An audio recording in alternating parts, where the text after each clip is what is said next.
Hey people, I'm very happy to be back. Now, as I promised, with a little bit of a different dress, but I thought I over-exaggerate a little bit and be a bit more fancy when we're coming to the fancy stuff, which is, creating melodies. In Melodic House, of course, melody is one of the biggest things there, and that's why I tried to recreate some of the top artists at the moment. As I told you earlier, our team from PML and me, we teamed up, and then we spoke about like which artists are, the biggest ones and the ones with the nicest melodies, and we came up with a lot of great artists. But for this session we picked 4 different examples, which are one is from Ben Böhmer. It's the Breathing track with Malou and Niels Hoffmann. The other one is from Tim Green, Tears. It's his top track at the moment. And the other 2 are from like more young artists. Solanka is his name, and I was also referencing him in one of the previous videos. So one of his tracks, From Afar,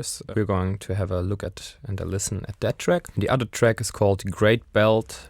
So before I make my introduction, why not have a listen into all the different tracks? So those are copies of the originals, and I didn't try to get too close to them, but I think like the general vibe is being transported. So let's have a listen to the Ben Böhmer track first. And you can already hear this triplet feel, and we're going to work with triplets here, which is pretty interesting, I think.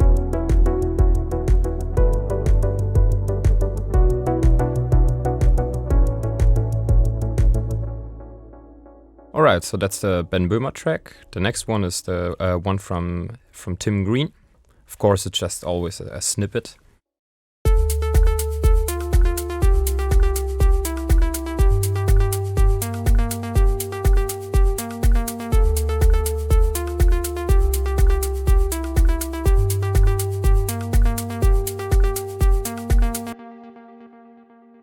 That's how it sounds. And of course, obviously, it's about this syncopated dum dum dum dum dum melody there. So let's listen to the next track. This one is the one from Solanka, From Afar.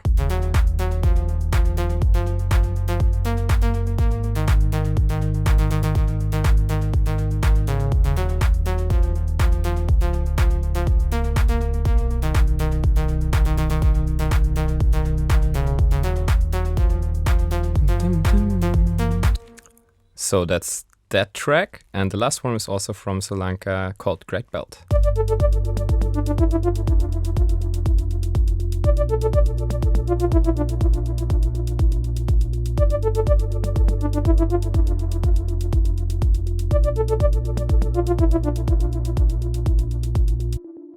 And it's about this melody there. Alright, so melodies and arps and how are they connected? So I think the biggest difference between an arpeggio and an arp is that like an arpeggio is as well a melody, but a melody is not necessarily an arp. An arp is a melody that repeats over time and all the time. That's the greatest difference between an arp and a melody. And I like the approach to like come from an arp and then go to a melody. I think this can lead to pretty cool results. And what I mean by that is if you have like your arpeggio MIDI notes with the right harmony right away, that's pretty cool, because then you can start just reverse engineering and building your melody like that. This is like a similar approach to the one that we've seen Sébastien Léger doing, what I told you about. He's just like painting in a couple of notes and then randomly deleting some. So it's easier to take stuff away than sometimes to put stuff in. If you're like in front of a blank paper, maybe you know that feeling. So first of all, we are going to find out the chords of those tracks. I mean, I already figured them out, but I think I will just show you how I would do it and what's the most easy way. And then we will build a little arp, and from that arp on,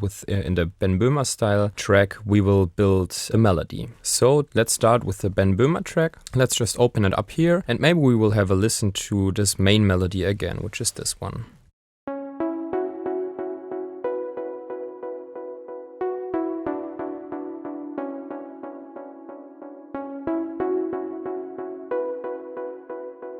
So it's the same basically. So this is one of the results we're going to get creating this. Let's find out the chords of this track. Alright, so I just recreated the bass line here, and it's pretty easy actually. So we just put a tuner here. So we have an E here. E in the bass means this is pretty surely E minor chord there.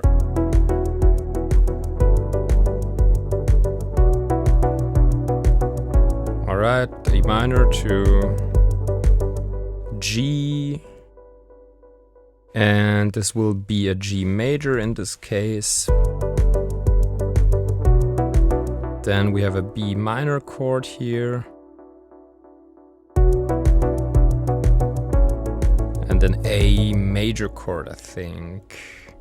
Alright, so this gives us the tonality of B minor. Why B minor and not E minor, for example? Because with this A major chord here in the end, we need a C sharp, and we only have a C sharp in our B minor scale. So we know our chords now. So let's just create a MIDI track right here, insert it in our group, and let's call this ARP. So we are going to create everything from scratch, of course. So let's insert a wavetable synth here, and now we will set it up basically by adjusting the amp at first, just increase the release time here a little bit. And I mean, I can set it up blindly, and I think I know how it will sound like, but maybe it's easier for you if we start by just creating some MIDI notes here. So I will just like put in here like a basic E. Now let's just duplicate this over. And now we can just work in our first bar here. Alright, so now there's the first problem.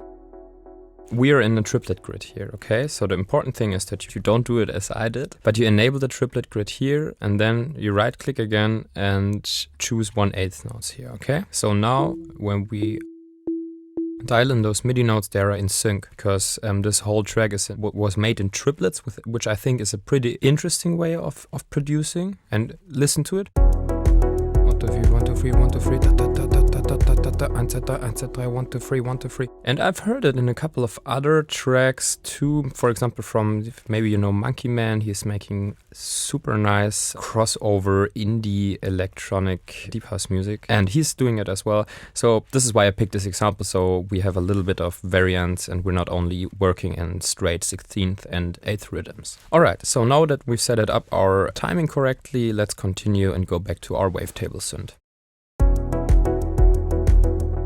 Let's enable the channel again. So now I would suggest picking a saw wave here. Let's just deactivate this other main melody. Let's just close down the filter. Let's go to the matrix here in this drop-down menu.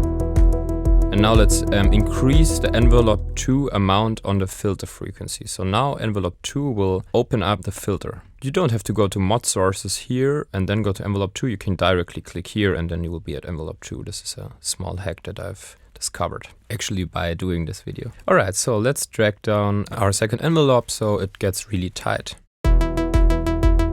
Let's just drop down the volume a little bit. Alright, so now you can either stay with like 12 dB slope or you can do a 24 dB slope. This really doesn't matter at all. This is just up to you, so it's more of a secondary aspect right here. Gets more plucky if you close it with a 24 dB slope. Alright, so I think we can start working with that sound from our wavetable point of view, but as you know, I like to start with my effects on directly, so let's just go and select an echo here. And now we have to watch out, because by default I said, like in the last video I said that per default it's a pretty nice setting, but not if we're working in triplets, because now it won't delay our sound in a triplet feel. It will be dotted, but even the dotted feeling is a more straight feeling, and this will clash with the hi-hat and the bass, and because those elements are playing triplets. You can already hear it's not working. So if we go down here and change this to triplet,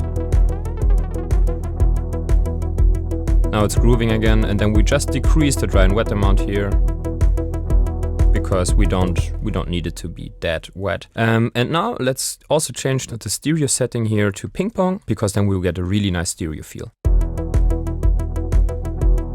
Alright, perfect. We can even increase this reverberation here. So in the end of our delay, it will like fade into a reverb. Let's increase the dry and wet a little bit. Now you can start hearing it.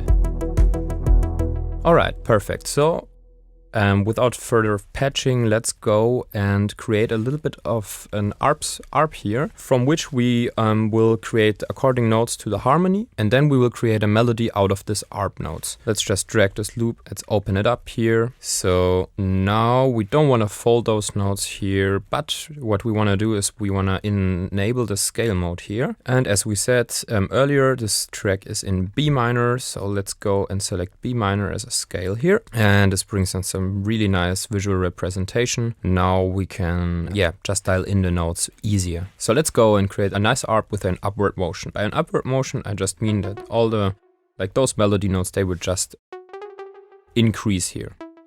All right. So now we've made our first 3 notes, and then we can just delete those and duplicate this over. So now you can either go, you can just go in smaller steps like I did, or you can even go in higher steps. This is totally up to you. But we're in E minor at that point, so E, F sharp, and G will work out pretty well, because the E, of course, it's the root note of our chord, and the G, it's the third of our chord. All right, so let's have a listen.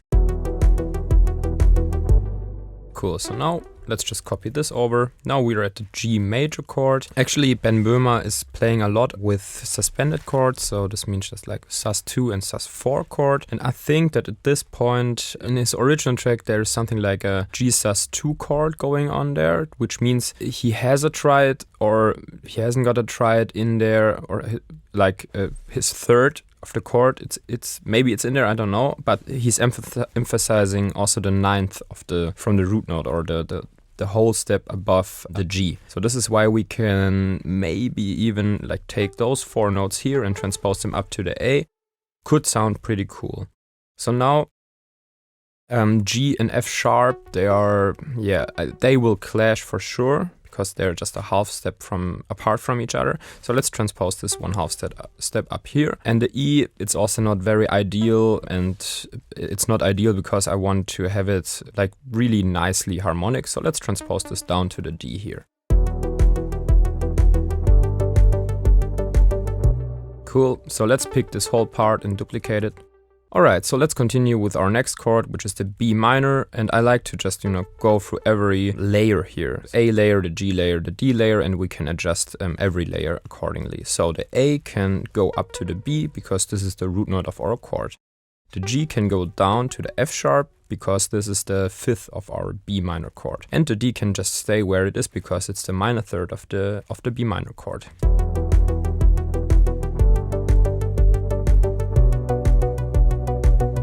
Alright, so now we just have to adjust the last chord, and I think this is a pretty cool way of building up your arpeggios, because you can make the voice leading very smooth. Voice leading means that each voice, so top voice, middle voice, lowest voice, you can really control where they are going, and you can, for example, this one is now going up here and then going up here, so it's pretty smooth. It's not making a super big change at that moment, which is pretty cool if you can control it, because we have access to all the different notes, and we're not playing an arpeggiator with a MIDI effect, for example. Alright, so let's continue with our last chord, the A major chord here. B won't work out, because it could work out, could even be interesting, because it's also the sus2 or the 9th of the A, but I think we will go with the A here.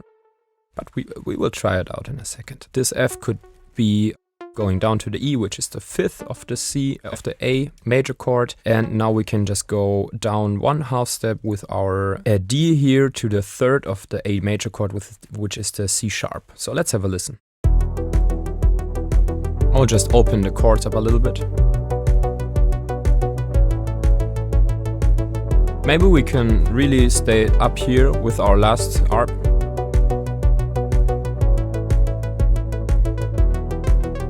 Maybe even go higher in the end to the 3rd.